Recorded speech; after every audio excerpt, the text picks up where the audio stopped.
Lisa, another Friday. Here we go, live here in New Jersey. What's going on with you? Nothing much. TGIF. I am very happy to report, and I think we all can agree this week went a lot smoother than we all anticipated, which I am very happy about. Yes, exactly. Gratefully so. Absolutely. Did you get a chance to watch some of the performances for the inauguration?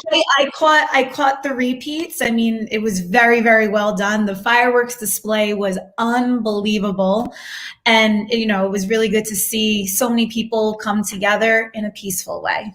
Absolutely. I loved all the dancing. I can't get enough of like TikTok dances. So just to have that whole like compilation of people dancing, I absolutely loved that part. No, it was really, really great. And, here's to an amazing 4 years. Absolutely. Absolutely. And well, since we're talking politics, we might as well bring in our first guest. Yes. So Governor Phil Murphy was in Washington this weekend for the inauguration of President Joe Biden. There's been a lot of speculation that he will join the Biden administration. But as far as we know right now, he is running for re-election. The Republican challenger, who is seemingly taking the lead, is former Assemblyman Jack Ciattarelli. He has already secured the party line in Camden and Gloucester counties and has county chairman endorsements in 12 counties. Jack joins us now live to talk about the campaign. Jack, how are you? Hey, good morning, guys. Great to be with you. We're so happy to have you here this morning. It's been a long time since we spoke, since the Columbian Foundation dinner 2 years ago, when we honored you as being one of the upstanding Italian-American citizens in the state. So it's really cool to talk to you now as probably the Republican candidate for governor. Well, listen, this is a very exciting development. I can't remember in my lifetime when we had, for all intents and purposes, an uncontested Republican primary to go up against an incumbent Democratic governor. So I'm very happy for the Republican Party, and I'm very particularly excited for the voters of New Jersey. We've got a 10-month one-on-one here with Phil Murphy. Yeah, no, that's great. And you've been on the campaign trail for a long, long time. So I know that you really have a pulse on what the issues are. In meaning the citizens of the state, what do you think is the number one issue?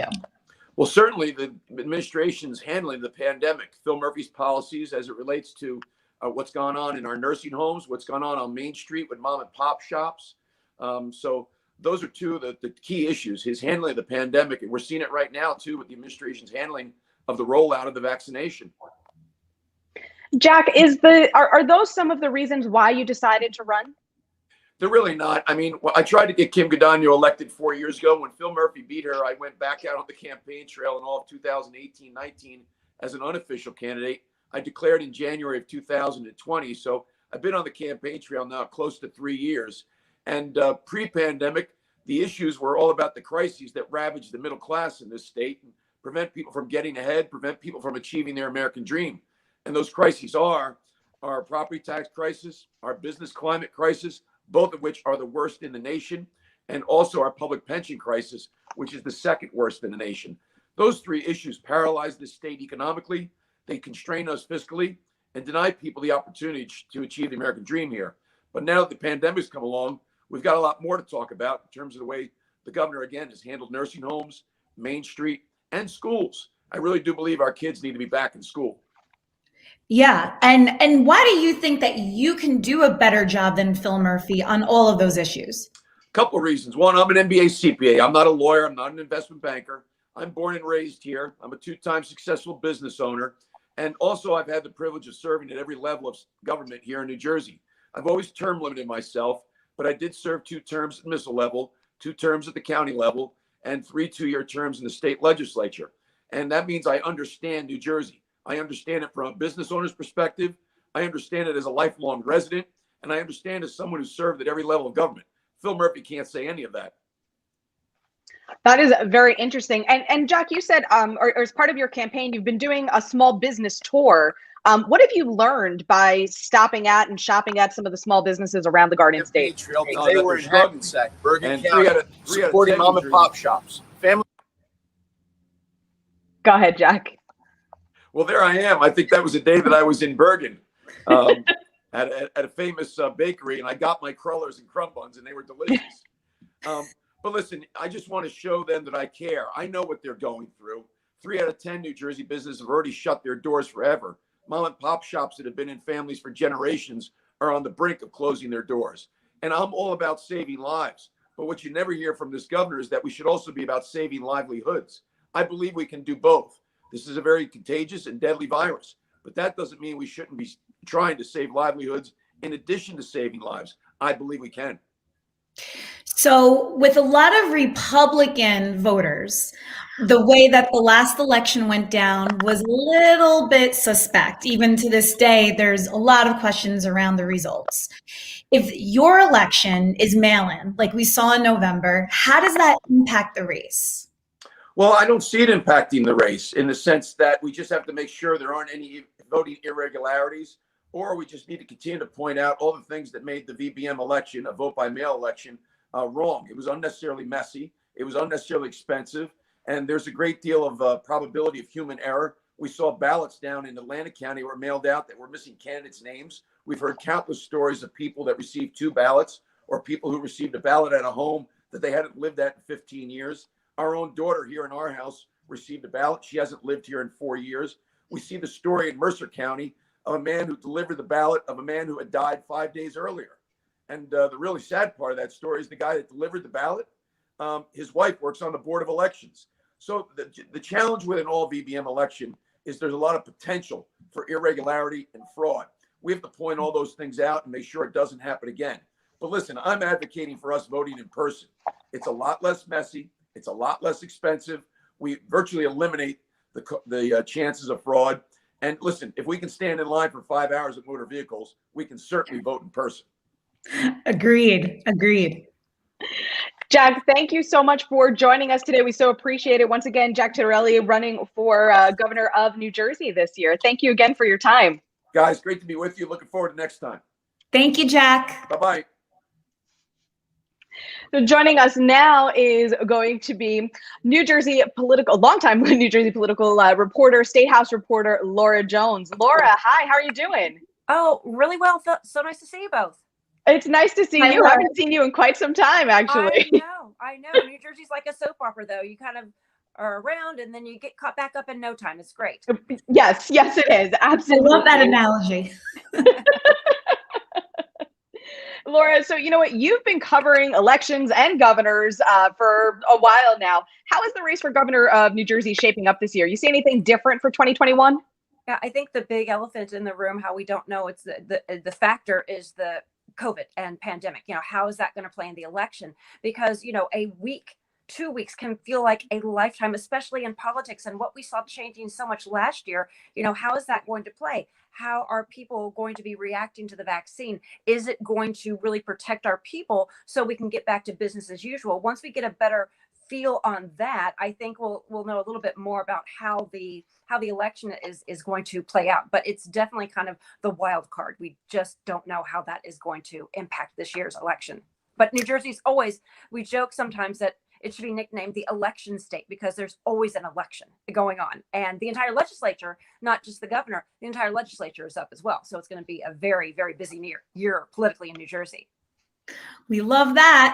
So talk to us about the buzz that Governor Murphy could go to Washington, D.C.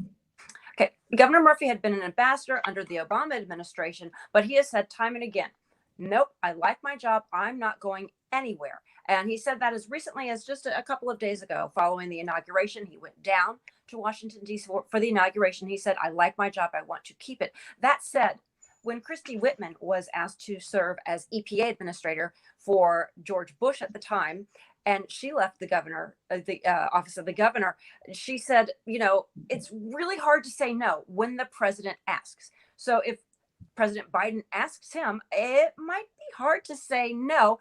That said, he's on the record as saying, no, I'm not going to go to Washington, D.C. So we'll see how that goes.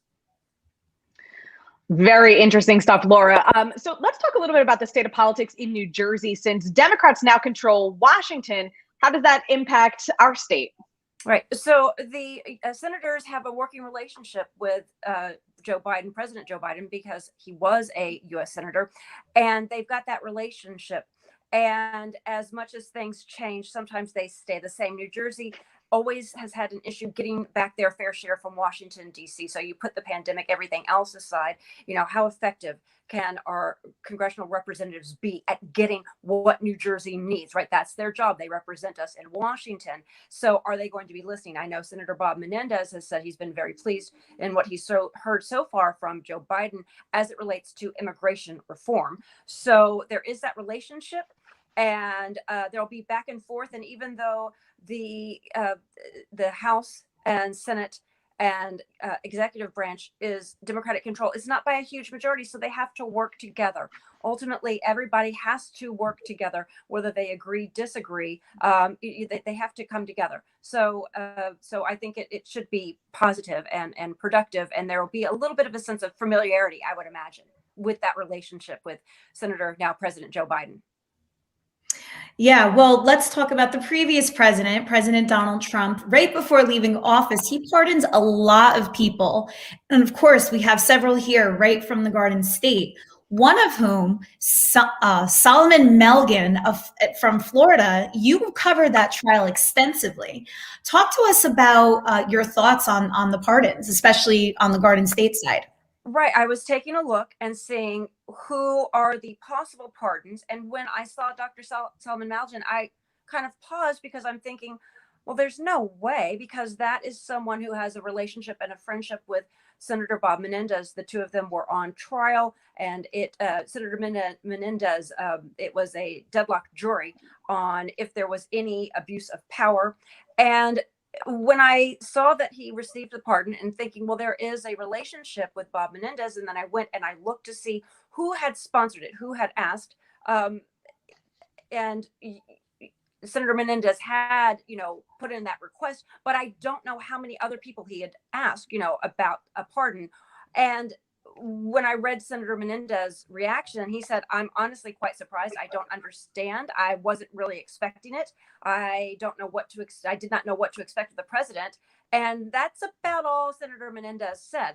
It sounded like on the surface, he was surprised. There was another individual, George Gilmore, a Republican powerhouse behind the scenes, especially when it comes to Republican operatives.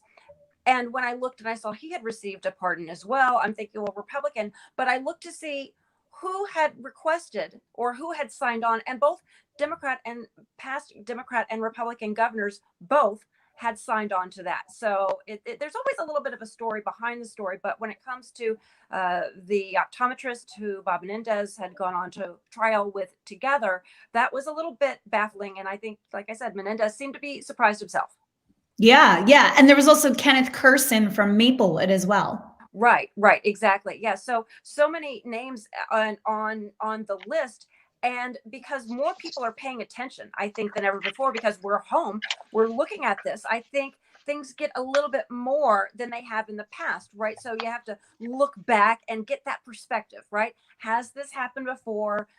What were the circumstances? And everything has just been a little off this year. So anything that you try to predict and try and put your head around is a little bit more complicated, because there isn't a precedent in our lifetime of what has happened. We've not seen, how our pardon's going to work out in a pandemic, in a Republican administration, when Democrats are asking. So it's very interesting to watch, and it's hard to even predict what's going to happen in New Jersey, because when something huge happens and you think, oh my gosh, this is the biggest thing to hit New Jersey, this is unprecedented, then all of a sudden, bam, another headline comes at you and you're thinking, wow. So never a dull moment, and not always a rhyme or reason, but it's interesting to watch.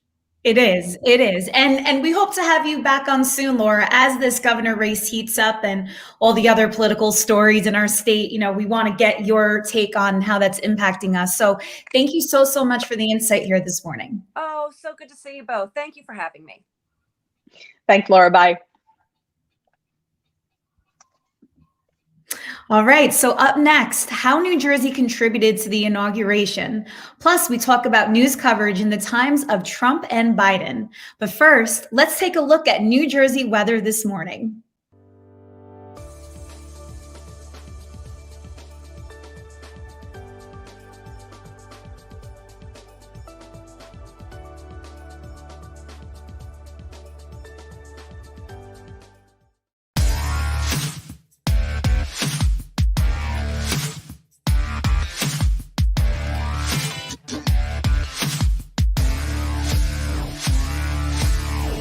the hips.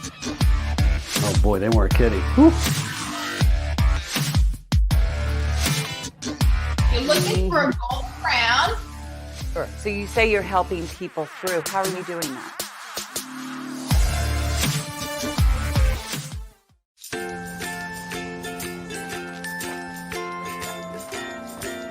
All right, crew, let's get started. Sure.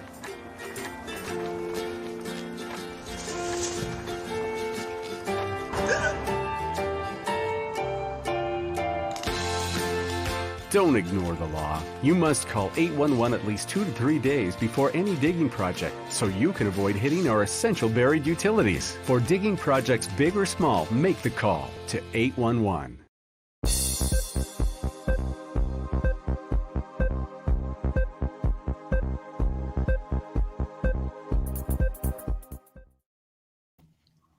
Welcome back, everybody, to the New Jersey Morning Show. Well, once again, President Biden was inaugurated on Wednesday. Whenever there's a big event, you can always expect a New Jersey tie. The inauguration of President Biden and Vice President Harris is no exception. Artist Tracy Chingham, who is originally from Monmouth County, created the official inauguration poster. The poster was commissioned by the 2021 Presidential Inaugural Committee. That is gorgeous. You know, there was a viral tweet that I saw because not only with the artist, but we had Bruce Springsteen and Bon Jovi and Jon Stewart as part of the nightly inauguration celebration. And the tweet called for the other states to up their game. You know, we're a tiny part of and we have all this talent. It's so amazing. Yeah, you know what? New Jerseyans have always been, I feel like because the state is so diverse, tiny as it is, we got the mountains, we got the beach, we have cities, we have the suburbs, we've got farmland, it just breeds creativity here. Yes, yes. Well, so speaking of the inauguration, it was a very busy week when we had the inauguration and President Biden's first days where he signed a bunch of executive orders, putting the U.S. back in the Paris Climate Accord and pausing the Keystone Pipeline and the border wall. There's no doubt the news media is a big part of everything that happens in Washington and in Trenton. Joining us now to talk about the news media today is former New York City TV reporter Frank Cipolla. He's also the CEO of media coaching and guest placement company Contacts Media and the author of the book, It Shocked Even Us. Frank joins us live here. Frank, how are you? Good morning. It's a pleasure to be with both of you. Thanks for having me on. Thank you for joining us here this morning. So let's get right to it. How is social media changing journalism? We all know President Trump loved Twitter, and it was a huge tool he used to communicate directly to the people, and which got taken away from him a couple weeks back. But plus, there's so much info flying around social media, and it has to be difficult for reporters to decipher fact from fiction. Well, it's actually changed in a few ways. It's changed the entire landscape, Cara and Lisa, and I'll tell you how. First of all, people are getting news on their phones as opposed to waiting for the 6 o'clock news or watching CNN or MSNBC and so on and so forth. So the news, which was almost immediate, is now even more immediate. Unfortunately, there's no gatekeeper on things like Facebook and Parler and so on and so forth. So you have to really go through the information to find out if it's accurate or not. I don't mind social media. I think it works very well. I love that people have cameras in their phones and they're taking video, car accidents and other events. All of that is wonderful. What I have an issue with, however, is there's no editor at the end to say, is this accurate? Did 2 people pass away in that car accident? Or was it 3? How do we know? We don't know. It's just information coming, for lack of a better description, with a fire hose as opposed to a regular hose where there's time to actually control what's going on. So I enjoy that part of it. I think that's good. With social media as well, a lot of my reporter friends are now telling me that everything is being pushed into the web. And that's the next generation. That's the evolution of news. I had a reporter whom I was speaking with in West Palm Beach, Florida the other day. And she said, Frank, my news director says, let's do the web story first before you even work on the broadcast story. So that's how immediate and important and how the web is really taking hold in social media. Wow. That's really interesting. Frank, I, like you, also have, a background from, traditional journalism. I still have friends, family, and colleagues in the industry. Mhm. Do you think, I've always kind of felt this way, particularly over the last 4 years, that the general population has a really poor understanding of how news is brought to them? And I think, you talked about how everybody has a camera in their phone. It seems that a lot of people are under the impression that journalists just go out and do the same thing, take a picture with their phone and post it up without doing that research that you talked about. Can you kind of talk just maybe briefly about how news, real journalistic news, comes to people? Well, I don't want to sound like the old guy. But first of all, let me say that this is a very noble profession. I tell every young reporter, this is a calling that you should really give your heart and soul to, as I did for so many years. And it is a great, noble profession. So to answer your question, it's changed in ways good and bad. I think there was a time when I was a cub reporter back in the 80s where you had to pay your dues. You had to go to journalism school. You had to learn how to construct a story, what was important, to check your facts, and so on and so forth. For lack of a better description, you were allowed into the castle of a major market like New York or Philadelphia after you had paid your dues in smaller markets and really learned that trade, a skill. Nowadays, you find a lot of younger reporters who could use that seasoning before they're brought into the major markets. And a lot of them, unfortunately, and I talk with them all day long with regard to my company, Context Media, which is a guest placement company and a media coaching company. And I see a lot of great journalists who've gone to all the great schools, Syracuse, Northwestern University. They've learned their trade and they're actually burnt out because everybody is a citizen journalist now. And the cachet that we used to have of being a journalist has sort of gone away. But the really good ones, you watch them on a regular basis, they're doing their job well. Those are the ones you should aspire to. And that's what I tell them. Yeah. Well, in politics, just circling back to present times. Before you go on, it's almost like a News 12 reunion because my dear friend Laura Jones was on a moment ago, and I absolutely love her. I worked with her briefly at News 12, as I did with your producer. It is a News 12 reunion, yes. Except me, I'm like the outlier, but that's okay. You are the outcast. Italian today, which is so funny. Anyway, so let's talk about the politics. Do you see President Biden having the Twitter impact that Trump had, or are we going to see now more back to basics? Well, let me use an analogy, if I may. For most of modern history, since the television days of the 1950s and so on. And again, I'm sounding like the old guy, but I'm a historian of television. Since the beginning of that era, we have been watching documentaries. I'm using an analogy. We've been watching a documentary called The U.S. Presidency. And about 4 or 5 years ago, we decided, let's change the channel and watch a reality show. And we saw what happened. We saw the information, the misinformation, and so on and so forth. I think with the election of President Biden and his inauguration just a few days ago, what we're seeing is a return to normalcy. We're seeing regular press conferences. We're seeing information based in science and so on. I think we had as a collective people here in the United States of America, we've had our little run with the reality show, and we realized that we didn't like it so much. And now we're back to watching documentaries. I like that analogy very much, actually, Frank. Yeah, so for sure. So do you think, right now, we have a new president, we have President Biden, and a lot of politics is, the right message at the right time. If you were in charge of running communications for President Biden, what would you advise him to do? Well, as a journalist, I'm going to tell you that I won't tell you my political bent, but I will tell you this. I think Joe Biden is off to a very good start in that he's reconstructing the presidency that, for all intents and purposes, was flipped upside down during the Trump administration.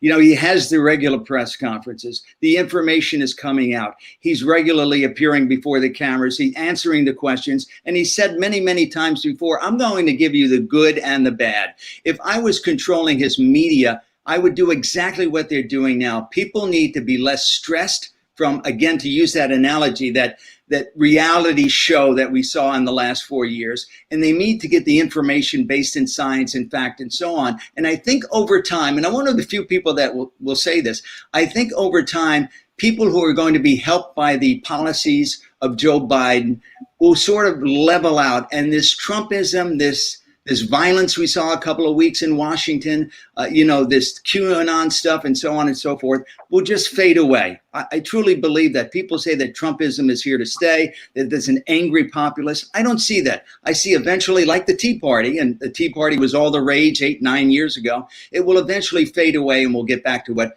I mentioned a moment ago, some degree of normalcy. Okay.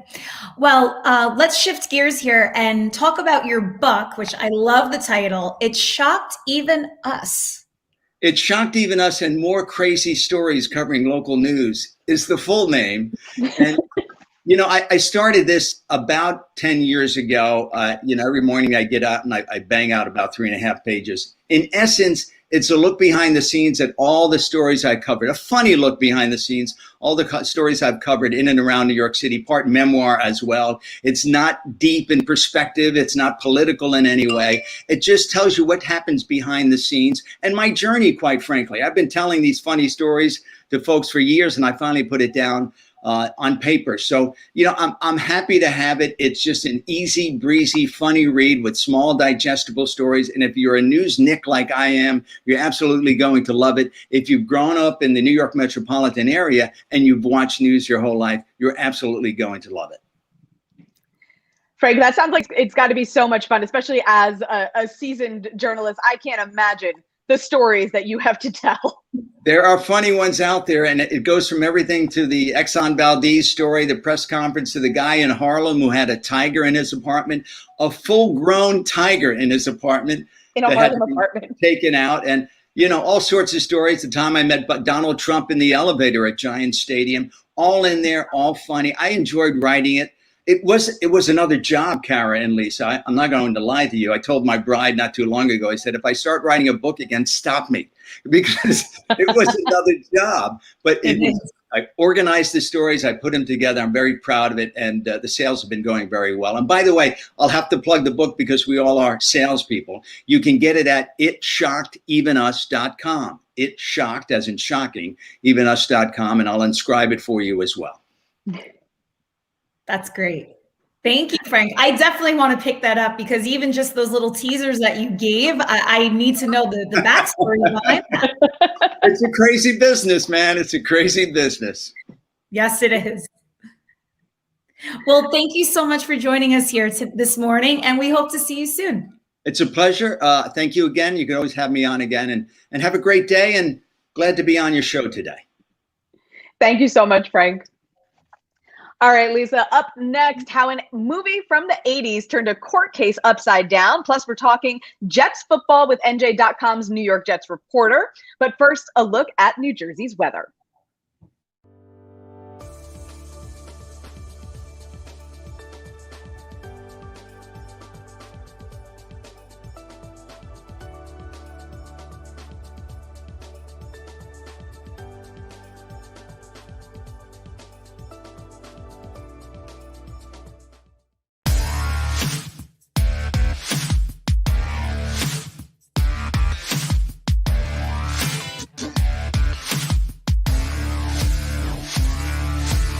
Swing the hip. Oh boy, they weren't kidding. You're looking for a gold crown. Sure. So you say you're helping people through. How are you doing that?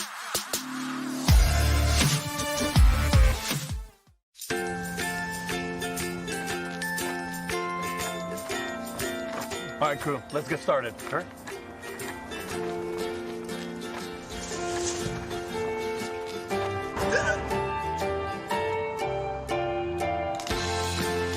Don't ignore the law. You must call 811 at least 2 to 3 days before any digging project so you can avoid hitting our essential buried utilities. For digging projects big or small, make the call to 811.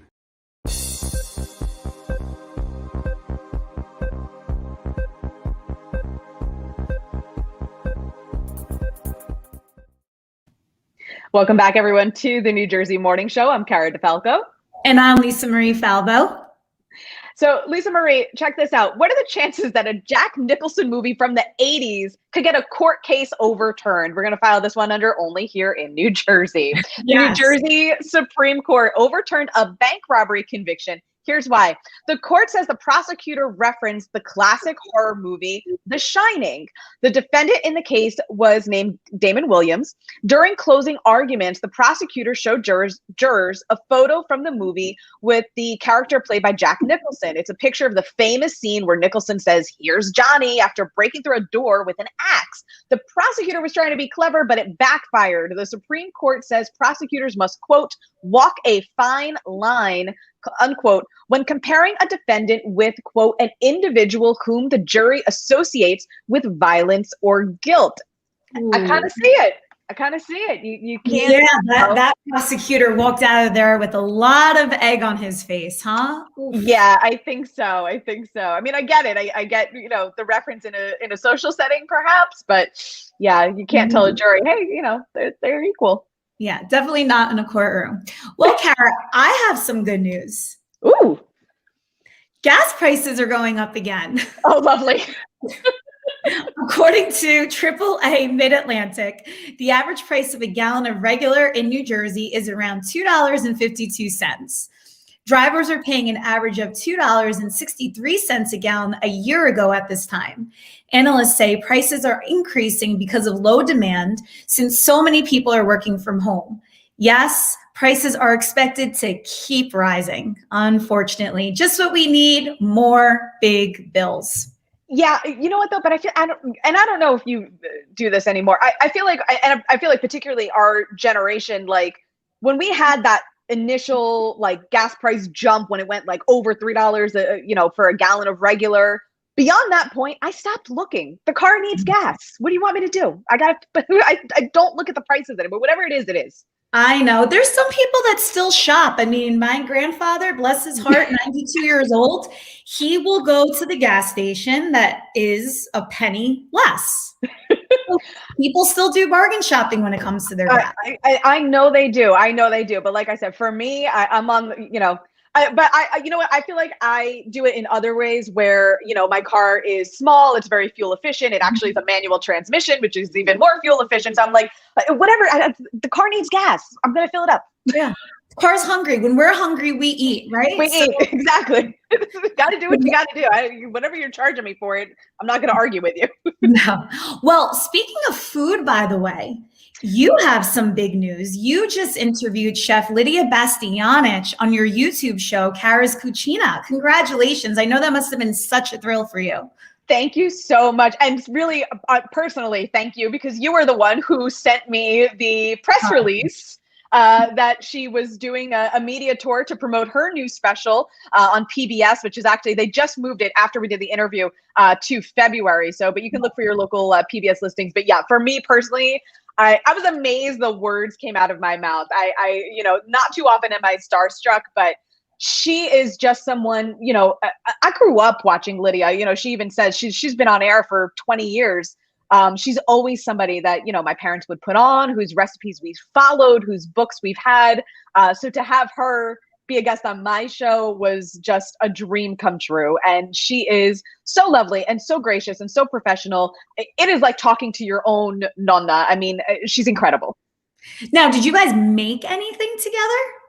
We were not able to right now because we had to do things via Zoom. So we did an interview and then she sent me a recipe and I did the recipe by myself in the kitchen, in the cucina, step by step following her recipe. So you can still find Lydia's recipe on the website, caradefalco.com, and you can watch the video of it and then the interview comes first.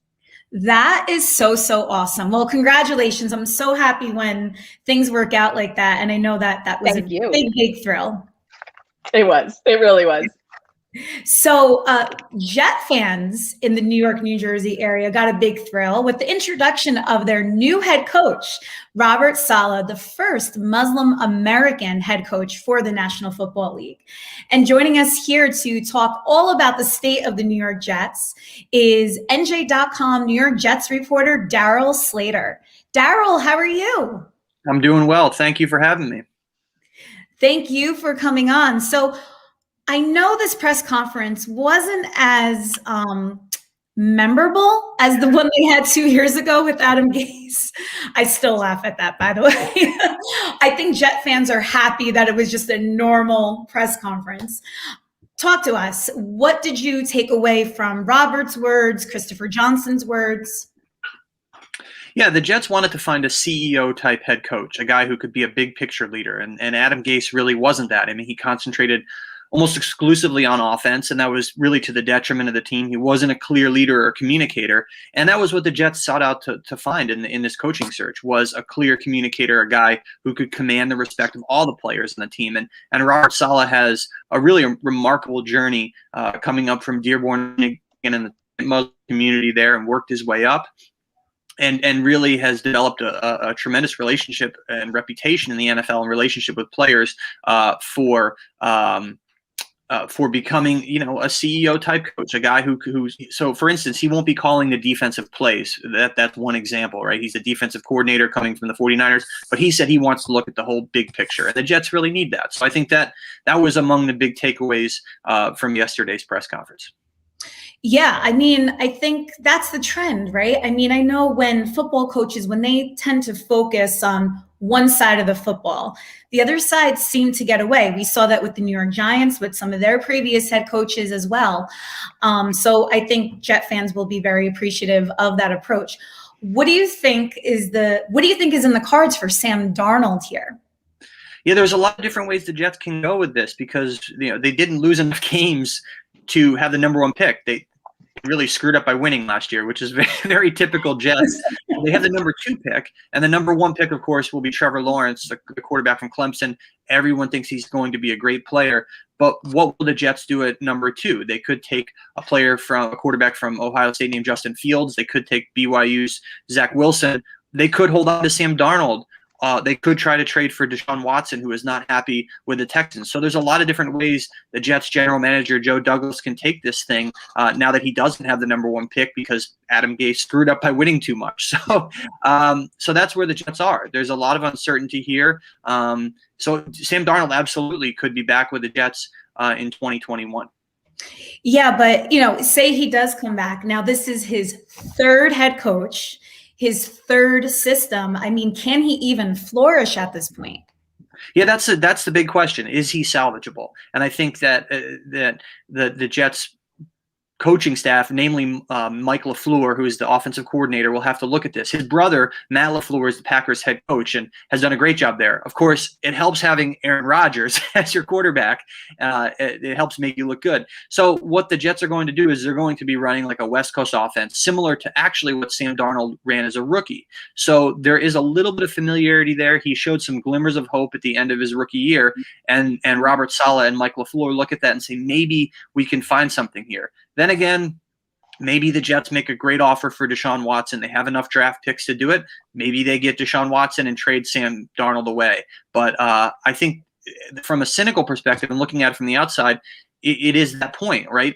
We've seen this guy for 3 years and he hasn't been able to put it together. What makes anyone think he can do it now? So if they can salvage him somehow, that would be the best course of action, because they wouldn't have to trade for anyone. They wouldn't have to use a high draft pick on a quarterback.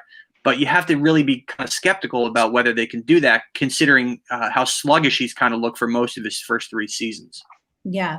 Well, now the other piece of news coming in Jets world is that Woody Johnson is back from London. How is that going to impact Joe Douglas and the entire staff? Yeah, that's a great point. I wrote about that this morning on NJ.com. Woody Johnson was actually on his plane back from the UK yesterday during Robert Saleh's introductory press conference. So Robert Saleh has actually never spoken to Woody Johnson, who is now his new boss, which will create an interesting dynamic. I think if you look at this, obviously Woody Johnson did not hire, Joe Douglas did not hire Robert Saleh. Christopher Johnson, his younger brother and the acting owner, did. But I don't think this means anything tough for them, Robert Saleh or Joe Douglas, right now. I think if you look at this, Joe Douglas will get at least the next 2 years to try to fix the Jets. He's under contract through 2024. Robert Saleh is under contract through 2025. So the soonest I think that Woody Johnson could move on from Joe Douglas would be after the 2022 season. These next 2 off seasons will be huge for Joe Douglas in the draft and free agency to try to fix this thing. And but yeah, I mean, it's a little awkward having a boss coming back from across the ocean who you've never even talked to, in the case of Robert Saleh. But he said he's not worried about it, which is what you'd expect him to say. It'll be interesting to see how the dynamic works, because Christopher Johnson will still be heavily involved in Florham Park at Jets headquarters, more so than he was before Woody Johnson took that ambassador job. So they'll be working together. But as Christopher said yesterday on the Zoom call for Robert Saleh's press conference, Woody has the final say once again. Yeah, and Robert Saleh, look, he was, in my opinion, the most sought after assistant coach, right, in this head coaching search. So I don't think there's going to be any problems. I think with both NFL teams in the area, the Jets and the Giants, the future is bright with these young head coaches. Yeah, I think so. I think there's a lot of reason to have hope for both Joe Judge and Robert Saleh. And then you mentioned it earlier. Joe Judge is also a CEO type head coach. He came from the Patriots, where he was special teams coordinator. So he doesn't call offensive or defensive plays either. He can see the big picture of the game. I think there's a lot of hope that fans should have in these coaches.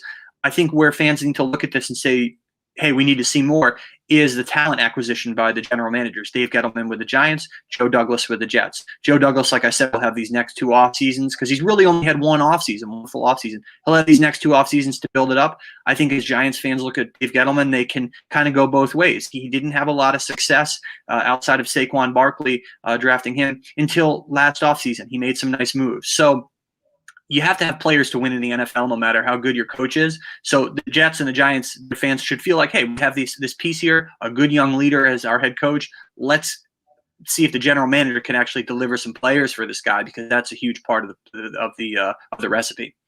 Absolutely. Well, before we let you go, it is championship weekend in the NFL. Who are your picks to go to the Super Bowl? I would love to see the Bills continue this magical run. I think they'll play a close, high-scoring game against the Chiefs, but I think the Chiefs win by, say, 3 points there. In the Packers-Bucks game, that's 1-1. I mean, Todd Bowles, Elizabeth, New Jersey native, defensive coordinator for the Bucks and former Jets head coach, has his hands full at Lambeau Field with Aaron Rodgers. But I think in that case, another one that would be a fantastic story either way, because Aaron Rodgers has only played in 1 Super Bowl. I think the Packers win that one probably by 10 to 14 points. The Bucks just won't be able to keep up. But folks in New Jersey certainly will be watching and rooting for Todd Bowles, who's from Elizabeth. Do you think Jet fans, though, would be happy to see Todd Bowles and the Bills in a Super Bowl? Well, I think that they would not be happy to see the Bills in the Super Bowl, because that would sort of further underscore the fact that the Jets made a mistake by not taking Josh Allen in the 2018 draft. For Todd Bowles, he is a guy who had a great deal of dignity during his time with the Jets. He didn't embarrass himself. He didn't embarrass the franchise. He just couldn't win enough. I think on a human level, people would be happy for him. The Bucs aren't a team that the Jets compete with, in terms of a rivalry like the Bills are. So I think Jets fans, at least a segment of them, would be happy for Todd Bowles to see him get into the Super Bowl for the first time as a head coach. The Bills, not so much, just because of the rivalry there in the AFC. I can't imagine that. But Daryl, this was so much fun. Thank you so much. We hope to have you back on soon as more Hot Stove football news heats up. Sure thing. Anytime. Thanks, Daryl. All right, guys. So, Lisa, I have to admit, I have not watched football all season. I have no idea what's going on. Like, I am a Giants fan, but I just, quarantine just put me in a weird time warp. But I'm like, what day is it? Is there football? What is happening? So, I'm so... On football Sundays in this house, it starts at 11 o'clock with the pregame shows, and it goes until midnight at the end of the NBC Sunday Night Football games. So I got your back, girl. Don't worry. I know you do. That's why I was like, Lisa's got this. I'm going to you know what I got? I got food, and that is what it comes down to. And the COVID lockdown has been so hard on small businesses, particularly restaurants. So Lisa Marie, we want to start doing a little something new and fun here on the New Jersey Morning Show. We want to highlight a local business, and I want to shout out my friend Jerry Archieri at Aquila Pizza al Forno in Little Falls, New Jersey. This guy is the real deal. He is making true Neapolitan style pizzas, with an Italian American flair. And, this is a small shop. Anybody who's ever been there, I mean, there's maybe 8 to 10 tables in there. So, when everything shut down, he really had to take something that's not intended to be takeout and convert it. And he's just been having a great support and says he's doing well with it. And I'm really happy for them. But I encourage anybody in the area to please go check out Aquila and Jerry. He does a great job. I think this week's special is something with capicola ham and some nice Kalamata olives and a couple of other things. He comes up with some great combinations for these pizzas. Well, you have me sold with that. Let's go. Yeah, really delicious stuff. So again, that's our business shout out for this week. And since we're talking food, I'm really excited to bring on our next guest today. Author Andrew Cotto is an award-winning novelist and a regular contributor to the New York Times. His new book, Black Irish Blues, is about a runaway who returns to his hometown with plans to buy the town's only tavern and end his family's Sicilian curse. The Sicilian curses are particularly difficult to get over. Andrew joins us live, and he's going to cook for us because food is such an important part of all of his stories. And Andrew and I have worked together on a couple of projects as well. He's also been a guest on Cara's Cucina. Hello, my friend. Hi, Cara. How are you? Good, thank you. You okay? Yeah, you're I got to say first. Good. Thank you. Lisa Marie was carrying you during that jet segment. My goodness. No. I told her. Cara's going to carry me through this since you guys are friends. So I'll let you guys work well together. We know each other's strengths and weaknesses, and we can step in where need be. Well, I'm guessing Lisa, you know food more than Cara knows football. Well, I don't know, no, but Cara's my go-to when it comes to food. I mean, I like to eat it, but she like. Let's go to it. Good. Yeah. So tell us, Andrew, tell us about Black Irish Blues. Sure. It is a sequel to a previous novel. That's what sequels are, obviously. It takes place in northern New Jersey, in a sort of a fictionalized version of my hometown of Glen Rock, though I had to fictionalize it to avoid getting in trouble with anybody. But the character grows up in this town, just like I did. In the previous book, which is this one here, Outerborough Blues, it tells the story of this character, Caesar Stiles, and his family, who's have a tragic history. The father is a Irish orphan from the Bronx. The mother is a Sicilian, first generation, haunted by a family curse because apparently her mother came to America not to assimilate and immigrate, but to kill somebody. And according to the mother, this put a curse on their family. And if you look at the story of this family's existence in northern New Jersey, where our character's growing up, she might be onto something. Things go really bad for this family. So Caesar ends up running away at the age of 15. He travels around America for 10 years, all detailed in the previous novel, Outerborough Blues, and he returns home. At his mother's request, as she is on her deathbed, and she wants to tell him about the family curse and beg him to break it, which her remedy is to have him stick around, to not be transient, to make a home and to start a family and do what immigrants are supposed to do in America. And he tries. He moves to Brooklyn. He settles in a neighborhood, and he finds himself as sort of a detective of sorts by chance, though he's a chef by trade. And once he solves this mystery in Brooklyn, he realizes that he really needs to be closer to home in order to end this curse. So he moves back to his hometown, crossing the George Washington Bridge, as seen in the cover there, buys the only inn that the town has, refurbishes it, and tries to set up what he believes to be a normal life. And it doesn't work out that way because there's all these ghosts from his past lurking around. There's a new mystery involving a missing person. So it all sort of intertwines into this really sort of fun, noirish mystery with lots of food. Where did the inspiration for this story come from? Well, that's a great question. These stories in particular are really figments of my imagination in large part, but the origin for this series is truly that not my grandmother, my mother's grandmother did come to America for revenge. She left Sicily to find the man who had left her sister at the altar. And when I heard that story, and I was in my teens that came to me, I thought, wow, this is so fantastic. And this has got to be, something to sort of jumpstart a narrative. And not even knowing I'd be a writer someday, I just had it in my head. And when I started getting into noir as a really fun sort of genre to write in, this came right to me, and I'm all over it. Wow. Andrew, what Sicilian man? I had a Sicilian grandmother, and she was tough. They are. I remember my mother's grandmother when I was a kid sitting in the corner of the kitchen of my grandmother's house just with this knife she had, the knife that she apparently came to kill somebody with, just peeling raw garlic and eating it off the knife blade. Raw garlic, looking at us kids like, I hate you. Right? Like do all this kind of stuff. She didn't speak. She just made gestures at us. And it was like, Yes. Right? Hey, like they said in The Godfather, in Sicily, women are more dangerous than the guns, right? Absolutely. Absolutely. Andrew, so what I can't, that, you know what, I don't actually have Sicilian ties, but I sometimes I know a lot of Sicilians, and yeah, it's a rough bunch. They're a tough bunch. Andrew, what role does food play in this story? Because food is so much a part of all of your books. Yeah, I mean that's why we're friends, right? We run in food circles together, and I didn't intend to be a food writer when I was, I love food and I love literature, and I never thought they would intersect. But as I started writing novels, I started feeding all my characters. I just felt like they should be what they chose to eat, and if they chose to prepare food for other people, said something about them. It was a matter of character development. So even in my first book, which isn't like food centric book, the character is Italian American from Queens. It's a coming of age story called The Domino Effect. But a big part of his reconciliation with his estranged father is them remembering the things they used to do together involving food when he was growing up. They go shopping for the Feast of Seven Fishes. They take sandwiches from a latticino of roasted pork with mozzarella and gravy on it. And he starts to remember, eating with my father was one of the things we enjoyed together and why we were so close. So I sort of built upon that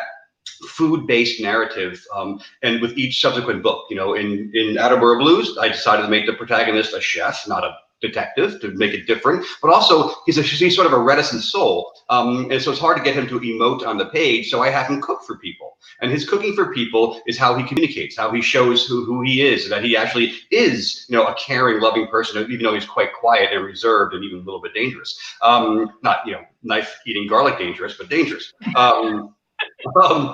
And then I went bonkers on the food. My agent at the time said, you got to write something that has more food in it. So I wrote a book set in Italy. This is how we met, Cara, right? Cucina Tipica. Yes. I have it right here.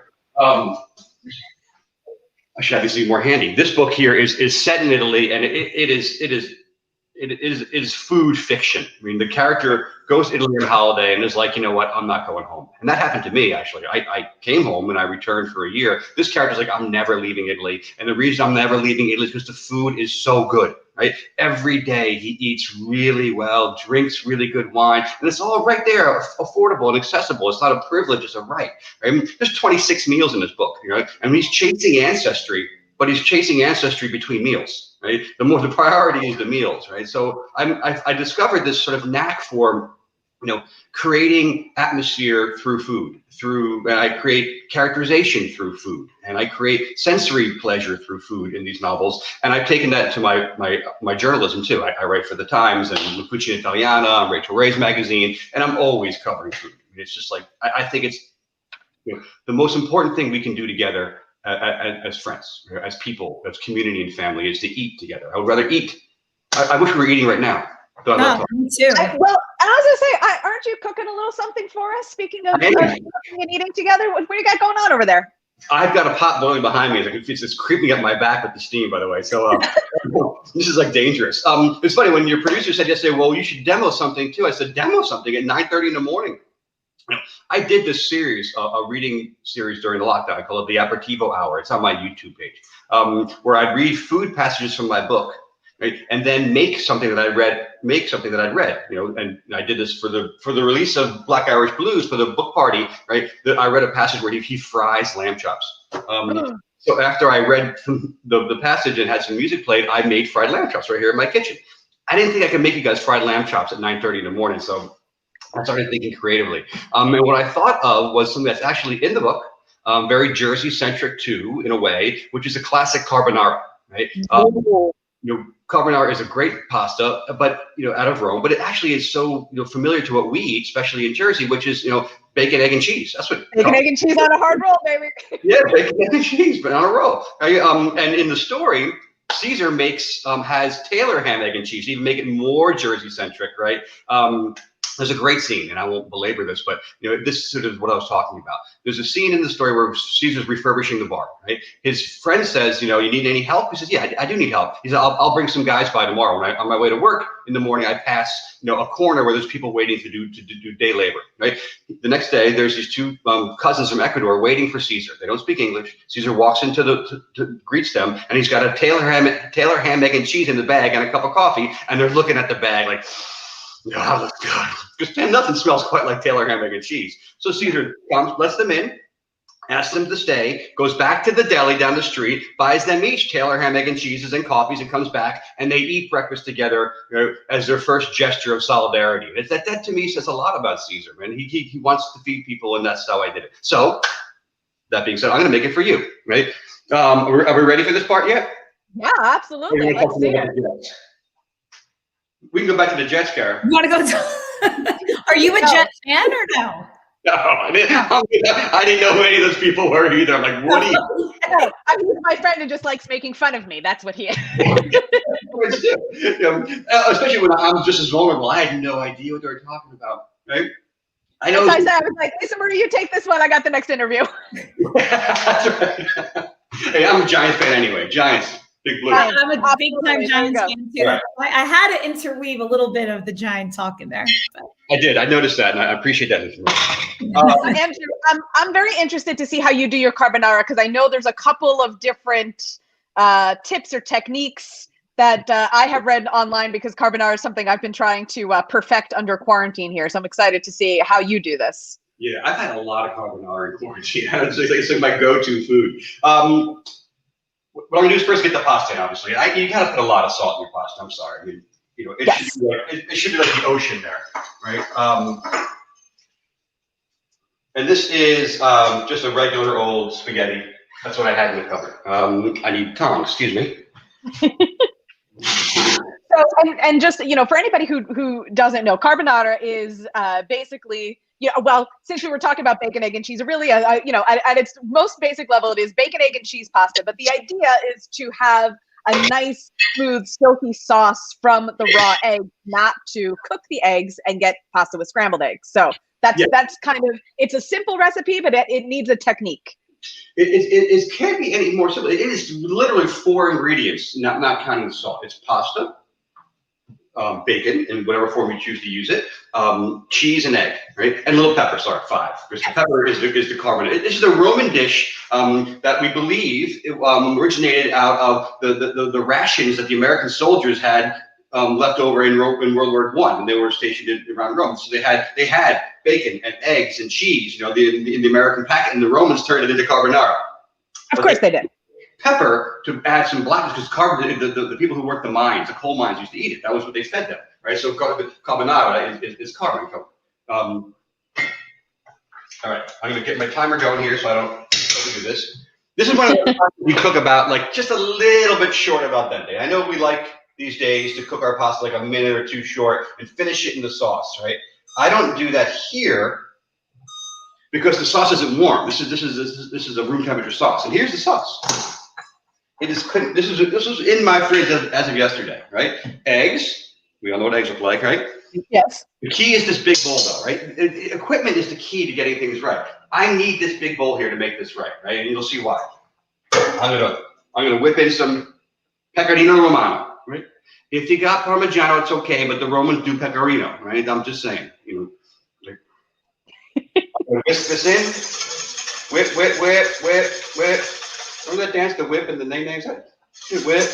Yes. That's my COVID brain just flashing back to weird things. Yeah. Watch me whip. You want to know? I bet your viewers want to know portions, right? I think of this very simply, right? Pasta is a pound for 4 people. You need a quarter pound of raw pasta per person, right? Typically, for this dish, it's even more simple. It is literally 1 egg per person and a quarter pound of cheese per person. Did I lose you guys? Okay. Yep, we're good. Yeah. We were just giving you the full screen. Enough of this guy. Get out of here. Cut him off when he's whipping. So I'm whipping together the eggs and the cheese, which is fun. Simple. Now, Andrew, are you using bacon, pancetta, guanciale? What pork product are we using today? That's a great question, Karen. I knew you were going to ask it. I'll show you. Typically, for my pasta dishes, I prefer guanciale, which is the jowl of a hog, right? If you Google my name and guanciale, like 8 stores of them. I'm like the guanciale diary guy. It is the jowl of a hog, which is cured. It's the best fat for pasta dishes and for other dishes too. Are you looking for a lipid to reduce and cook things in? Guanciale is the best. Guanciale. Guanciale. You can find it now at your Jersey pork stores, etc. Your specialty stores.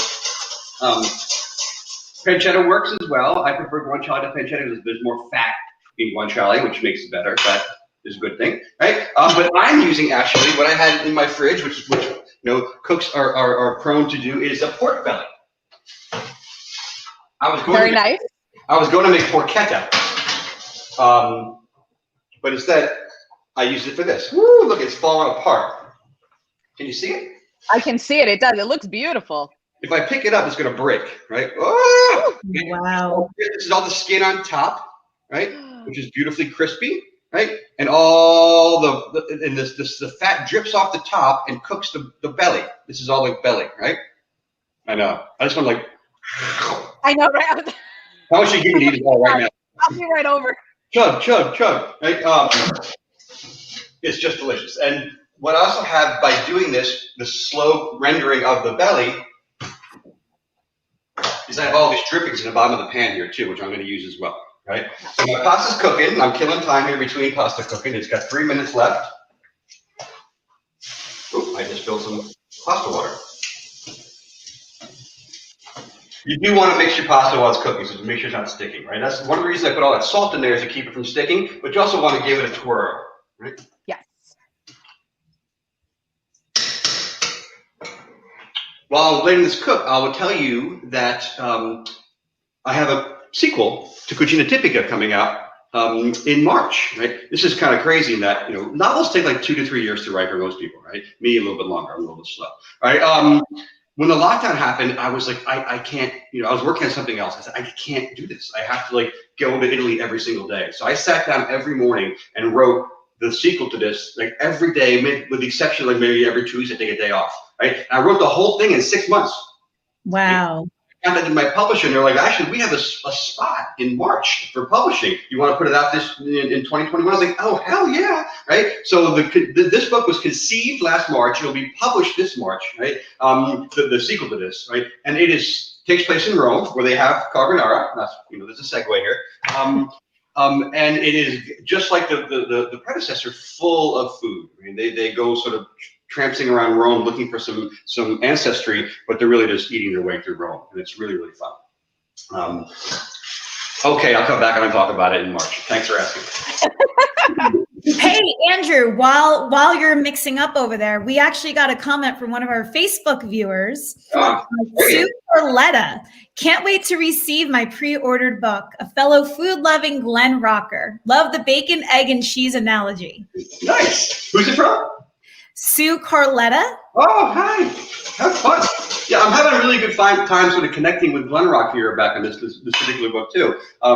Just because it's set in the town, and I fictionalized the characters for the most part, but drew from some of them too. And I'm getting lots of fun sort of hometown support from my Glen Rockers, which I really appreciate. It's a great town. Okay, I'm gonna put a little carbon in my sauce, and I'm almost done. Very nice. Yes. So I have I'm curious again how you use the bacon drippings. I have my, again, like I said, I have my own way of putting this all together, so I'm always curious to see how other people do it. Yeah, this is gonna be good. I'll show you. Okay, so here's the key. I've got my perfectly emulsified, right? It's just cheese. Remember, it's 1 egg per person, 1/4 cup of grated pecorino per egg, right? And it's a perfect consistency. And it is room temperature, so again, I can't finish cooking this in here like I would with like a bucatini alla matriciana, where you finish the noodle in the sauce, and the noodle absorbs the sauce. This isn't like that, right? I got 52 seconds here. I'll dance for 52 seconds. What should I do? Let's talk. Who should I bet on in the Super Bowl? I didn't even catch that part. I didn't even know who was playing. Well, we're gonna find out this weekend who's in the Super Bowl. It's still playoffs. It's still playoffs. Hey, the guy from the Packers, Aaron Rodgers. He's Black Irish, right? That's a type of character. They're of Irish descent with black hair and blue eyes. He's Black Irish. Oh, really? There's some football chat for you. There you go. I never realized that. Such a jock. Here's the key. Look, I'm going to take these noodles. Right. This has been sitting on the pot. It's like super hot. Right into the pan, and I'm not gonna drain them, right? I'm not gonna shake them. I'm gonna go right from the pan here, right? This is the key. You can do a little draining, but I want that pasta water in here. It's gonna thicken the sauce. This is one of those things that makes restaurant cooking better than home cooking. Most home cooks don't know that you do this, right? You take it right out into the sauce, right? That pasta water has been fortified through the starch that was released from the pasta, so it's a thickening agent, right? Oh, and it smells so good. And I'll get the bacon in later, Cara, I promise. Putting it in. This is going to be my breakfast. I wish it was my breakfast. No, I know. I know. Now I haven't eaten yet either. Now I'm inspired. I'm like, do I have enough to make this happen this morning? When are they going to invent? I mean, they've invented so much. Like, I'm sure in the future there's going to be a way for you to cook and then, like, through the computer, give it to us. Right? I'm going to put it in some device. It's going to like a transporter. Yeah. All right. So while Andrew mixes, really brief story. My dad, we grew up on Star Trek because my dad's a big Trekkie and my brother is absolutely brilliant. I've been telling him since he was a kid. I was like, you need to make that transporter thing happen. Yes. Oh yeah. Yeah, because I'll never come up with it. Yeah, it's not going to be me. So I'm getting a nice pepper aroma here. Right? If you see how creamy that is, right? Yeah. Right? There's no sauce like dripping off it. All the sauce is adhering to the. This is kind of messy, but all the sauce is adhering to the noodle. It's a perfect sort of balance, right? You don't want those sloppy sauces. I'm going to plate it. I'm getting to the bacon. Don't worry. If I was feeling more adventurous, I'd do that fancy plating technique where you put it in a ladle and where you make it a nice little twist. Yeah, but this is breakfast. This is breakfast. Well, actually, and it's so funny because we talked before you came on, Andrew, that I had Lydia on the show, and she did a breakfast risotto, which was actually very similar. It was bacon, bell pepper, onion, egg. So there's always kind of something to be made with these simple ingredients. Yeah, and one of my favorite, absolutely. And one of the things, I can just digress for a second about breakfast and Italian food, is when I make pasta at night, right, and there's leftover, if there's ever leftover, right? I often make spaghetti pie out of it for the next day. So you just take your leftover pasta, crack a bunch of eggs into it, whip it up, and then bake it like a frittata. We call it spaghetti pie. Great. And congrats on having Lydia on. That is huge, right? Thank you. Andrew, how do you stay so trim with all the spaghetti pie? I mean, how do you do it? I think it's about portion control. I think you eat, the right amounts of food. You eat healthy foods, right? I avoid sugar at all costs, right? I don't put sugar in my coffee. I don't drink soft drinks, right? I don't even really eat dessert unless I'm out on vacation. I think it's a matter of what you choose to put in your body, right? I think healthy foods. I mean, I can't eat this every day, right? But healthy, foods in moderation that come from places where you know where they come from, right? That are well raised and proper portion allows you to sort of indulge in eating well without sort of feeling like burdened by it physically or emotionally. I do believe that like a huge part of our mental health comes from how we eat, right, and how we take care of our bodies, what we put into our bodies, right? And it's an important part of my day. If I ever wrote a memoir, it would be called "Killing Time Between Meals." Because I'm just so about food informing my existence, and it's important that if I'm going to be so into eating, that I do so well. Yeah. Okay, so I chopped up some of the pork belly already. You see the cracked ones on top, right?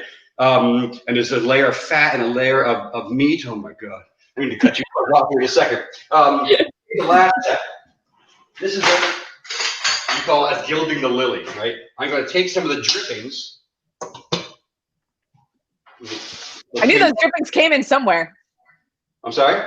I knew they came in somewhere. Oh, yeah, right. So I cooked that pork belly on a rack, right? Collected the drippings. I'm going to take those drippings, and anoint with them, right? Not too much. I don't want to be gross. I'm not like, eating like a fat smoothie here, right? I'm just drizzling on top to add a little extra unctuousness to it. Then I'm going to sit down and eat it once you guys leave me alone. That that looks absolutely beautiful. It looks delicious. Andrew, where can folks buy your old books, your new books, your upcoming books? Where are we headed? All the books are available at the regular places, right? Amazon, Barnes and Noble. I'm always a big advocate of purchasing from small bookstores. If you can, support them, especially now. Most bookstores are probably not going to have my books on the shelves. They have limited shelf space, but they're available through all major distributors and a traditional publisher. So all they got to do is ask the bookstore owner if they don't happen to have it on the shelf, just to order it, and they can have it in a couple days. Everybody prints on demand these days, so they can get it that way. Or of course, there's the old regular Amazon, Barnes and Noble, et cetera, et cetera, et cetera. My website has information, andrewcotto.com. I'm on social media. I follow everybody back. I love interacting. So, I'm probably the most extroverted writer in the world, as you're figuring out at this point. I love to interact with people. So if you want to follow me, Instagram, Facebook, Twitter, it's always Andrew Cotto, one word. I'm there. My website, my YouTube channel has videos of all the readings that I did from my kitchen and the aperitivo hour. Has me reading in Italian. One of my books is translated into Italian. I read from that on the website. They're all there. I got to eat now, guys. Awesome. Yeah, no, I don't blame you. Thank you so much, Andrew. We always I always enjoy talking to you, and I hope to see you guys see you again soon. Hopefully, when the new book comes out in March. Yes, I'll look forward to seeing you guys then. I'll make fried lamb chops. That works. Awesome. And send some over this time. I hope so. We'll do it in person, okay? Yes. Great. Thank you so much, guys. Thanks, Andrew. Cara, well, this was so much fun this morning. I mean, we had a little bit of everything. We had politics, we had sports, we had food, we had feature stories. So we give it all right here on the New Jersey Morning Show. We absolutely do. And now that I am starving, I don't know about you, I am ready to go have some breakfast myself. We have to thank all of our guests today once again for joining us. We always appreciate their time. We appreciate your time for watching. And Lisa Marie, once again, thank you so much for helping me out here and doing this with me. And our producer, Gerald, we always appreciate him also. Yes, Gerald, thank you for putting this together. And we will see you next Friday. Absolutely. Next Friday morning, live at 9 a.m. Good morning, everybody. I'm Cara Falco.